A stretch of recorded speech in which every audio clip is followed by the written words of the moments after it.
Oui, Abdoul Mbaye, Thierno Alassane Saleh, Mamadou Lamine Diallo, qui sont à fond dans les champs pétroliers et gaziers après les révélations de BBC et la diffusion du supposé rapport de l'IGE. Ces trois leaders de l'opposition unissent leurs forces pour faire tirer l'affaire BBC Petrotim Aliou Sall au clair.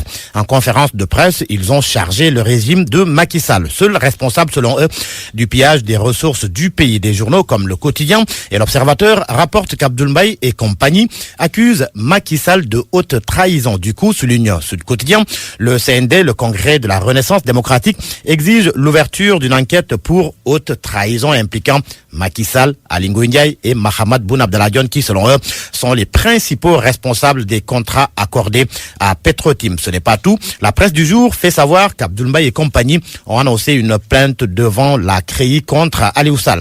Ce que confirme Vox Populi pour qui Thierno Alassane Sall, Abdoul Mbaye et Mamadou Lamine Diallo mettent le feu au pétrole. L'enquête, quant à lui, parle de grand déballage. Selon mon confrère, Abdoul Mbaye et Thierno Alassane Sall révèlent une transaction conclue entre Timis et BP en avril portant paiement de 250 millions de dollars US, soit 137 milliards de francs CFA. Il dénonce aussi une clause secrète qui ouvre la voie à des paiements sur 40 ans à d'autres entités contrôlées par d'autres personnes que Franck Timis. Timis, justement, les Échos, selon eux, Aliou Sall lui a été très utile. Ils disent aussi être certains que Macky Sall était informé des développements de la mission de l'IGE. Et comme l'on parle de l'inspection générale d'État, l'AS informe que l'IGE est dans le viseur de l'État. Le journal, qui se fonde sur des sources dignes de foi, affirme qu'au-delà de Nafingom Keïta, plusieurs inspecteurs généraux d'État sont soupçonnés d'avoir fuité des informations confidentielles. Et apparemment, l'État est décidé à démasquer les fautifs. Si l'on se fie à Source A et Libération, la section recherche de la gendarmerie et la division des investigations criminelles sont lâchées pour enquêter sur le rapport présumé de l'IGE et l'affaire Aliou Sall BBC. Selon Source A, les délits visés sont diffusion de fausses nouvelles, tentative de trouble à l'ordre public, publication de documents ayant nature à jeter le discrédit sur les institutions de l'État.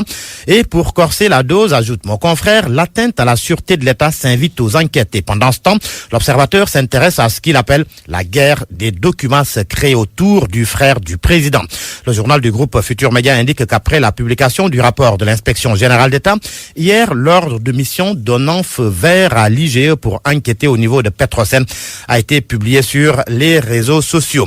Un ordre de mission qui, de l'avis de l'Observateur, fragilise la position de Macky Sall. Macky Sall, son ministre du pétrole et des énergies, s'entretient ce matin avec le quotidien Le Soleil. Mahamadou Makhtar Cissé confie qu'il est heureux que le procureur de la République ait été saisi pour l'ouverture d'une information judiciaire.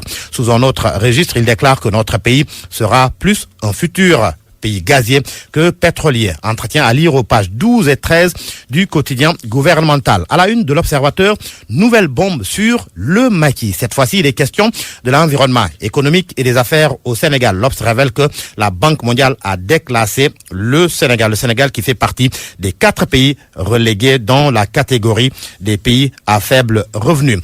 On termine avec du sport, avec le quotidien Record qui s'intéresse à la première sortie des Lions à la CAN. Selon le journal, Sadio Mané est incertain contre Tanzanie. Le journal Record qui évoque également la liste définitive des 23 Lions.